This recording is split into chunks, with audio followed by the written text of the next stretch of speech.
معزز دوستوں کو بہاری وائس کی طرف سے خوش آمدید۔ ناظرین محترم، ایک بے وقوف بادشاہ نے اپنے نیک وزیر کو کنویں میں لٹکایا اور اس وزیر کا جرم کیا تھا، کیوں اس کو یہی سزا دی گئی؟ اور وزیر کو لٹکانے کے بعد بادشاہ کے ساتھ کون سا خوفناک واقعہ پیش آیا؟ آئیے اس ویڈیو میں بتانے جا رہے ہیں۔ ایک زمانے میں ایک بے وقوف اور ظالم بادشاہ رہا کرتا تھا اور اپنے رعایا کے ساتھ بہت ظلم کرتا تھا۔ مسلمان تو تھا لیکن صرف نام کا مسلمان تھا۔ وہ بہت بے وقوف تھا لیکن خود کو بہت سمجھدار سمجھتا تھا۔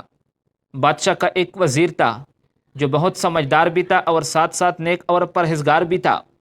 اس وزیر کا ایمان بہت مضبوط تھا اور ہر بات پر وہ یہ کہتا تھا کہ اللہ جو کرتا ہے بہتر کرتا ہے، انسان کی بھلائی کے لیے کرتا ہے۔ بادشاہ کو بہت اچھے اور نیک مشورے بھی دیتا اور ساتھ یہ بھی کہتا کہ اللہ جو کرتا ہے انسان کی بھلائی کے لیے کرتا ہے۔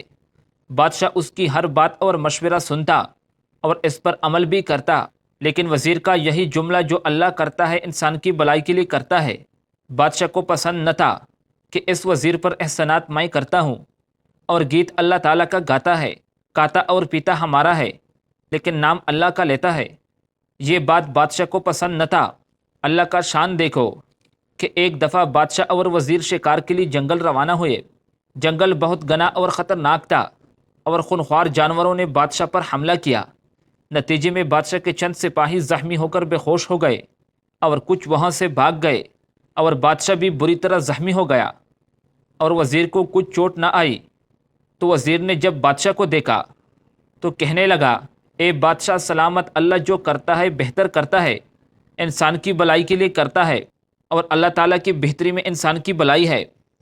جب بادشاہ نے وزیر کی یہی بات سنی کہ اللہ جو کرتا ہے انسان کی بھلائی کے لیے کرتا ہے تو غصے سے آگ بگولا ہو گیا اور کہنے لگا، اے بے وقوف وزیر، تجھے نظر نہیں آتا کہ میں اتنا زخمی ہو گیا ہوں کہ میری انگلی کٹ چکی ہے؟ تم کہتے ہو کہ اللہ جو کرتا ہے بہتر کرتا ہے۔ بادشاہ نے غصے میں آ کر وزیر کو نزدیک ایک کنویں میں باندھ کر الٹا لٹکا دیا، اور جب بادشاہ نے وزیر کو کنویں میں الٹا لٹکایا تو کہنے لگا کہ اب بتاؤ اس میں اللہ تعالیٰ کی کیا بہتری ہے؟ اب جانور تم کو کھا لیں گے اور تمہارا برا حال ہو جائے گا۔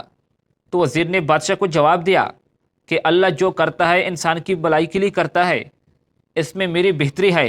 یہ سنتے ہی بادشاہ ہنسنے لگا کہ یہ تو بہت پاگل انسان ہے، اس کو میں نے کنویں میں لٹکایا ہے اور وہ یہ کہتا ہے کہ اس میں بھی میری بہتری ہے۔ بادشاہ نے وزیر کو چھوڑ کر آگے چلا گیا۔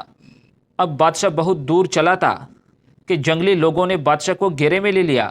تو ان جنگلی لوگوں نے کہا کہ یہی ہمارا رواج ہے کہ اگر کوئی اجنبی شخص ہمارے علاقے میں آتا ہے تو ہم اس کو پکڑ کر اپنے دیوتا کو خوش کرنے کے لیے اس کو پانسی پر چڑھاتا ہے۔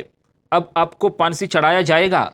بادشاہ نے ان لوگوں کو سمجھانے کی بہت کوشش کی کہ میں فلاں جگہ کا بادشاہ ہوں، اس جنگل میں شکار کرنے آیا تھا، میں بہت بڑے سلطنت کا مالک ہوں، لیکن ان لوگوں نے بادشاہ کا ایک بھی نہیں سنی اور اسے اپنے سردار کے پاس لے گئے اور پنجرے میں بند کر دیا۔ جیسے ہی پانسی کا وقت قریب آیا تو ان لوگوں نے بادشاہ کو پنجرے سے نکال کر پانسی دینے کے لیے اس جگہ پر لے آئے۔ اب پانسی دینی تھی تو اس قبیلے کا ایک سمجھدار آدمی نے کہا، روکو، یہ تو زخمی ہے، اس کی انگلی تو کٹ چکی ہے، یہ تو پانسی کے قابل نہیں ہے۔ ہم اپنے دیوتا کو خوش کرنے کے لیے ایک صحت مند اور صحیح سالم آدمی کو پانسی پر چڑھاتے ہیں، تم تو ایک زخمی شخص کو لے آئے ہو، اس کو واپس بھیج دو۔ یہ سنتے ہی بادشاہ بہت خوش ہوا اور اس کی جان میں جان آ گئی اور اس کو وزیر کی بات سمجھ آ گئی کہ اللہ جو کرتا ہے انسان کی بھلائی کے لیے کرتا ہے۔ بادشاہ فوراً وزیر کے پاس آیا اور وزیر کو کنویں سے باہر نکالا اور وزیر سے کہا کہ میری انگلی کا کٹنا تو سمجھ میں آ گیا کہ اس میں میری بہتری تھی کہ میں پانسی سے بچ گیا، لیکن جب میں نے تجھ کو کنویں میں لٹکایا تو آپ نے کہا کہ اللہ جو کرتا ہے انسان کی بہتری کے لیے کرتا ہے، اس میں تیری کیا بہتری تھی؟ تو وزیر نے بادشاہ سے کہا کہ اس میں بھی اللہ تعالیٰ کی بہتری تھی۔ اس میں بہتری یہ تھی، اگر آپ مجھے کنویں میں نہ لٹکاتے تو میں بھی آپ کے ساتھ جنگل میں چلا جاتا، تو وہی جنگلی لوگ آپ کی جگہ مجھے پانسی پر لٹکا دیتے، کیونکہ مجھے تو کوئی زخم نہیں آیا تھا اور میں پانسی کے قابل تھا۔ یہ سنتے ہی بادشاہ کا ہوش ٹھکانے پہ آ گیا اور بادشاہ ہود کہنے لگا کہ اللہ جو کرتا ہے انسان کی بھلائی کے لیے کرتا ہے، اسی طرح نصیحت آموز ویڈیو دیکھنے کے لیے ہمارے چینل کو سبسکرائب کر لیجئے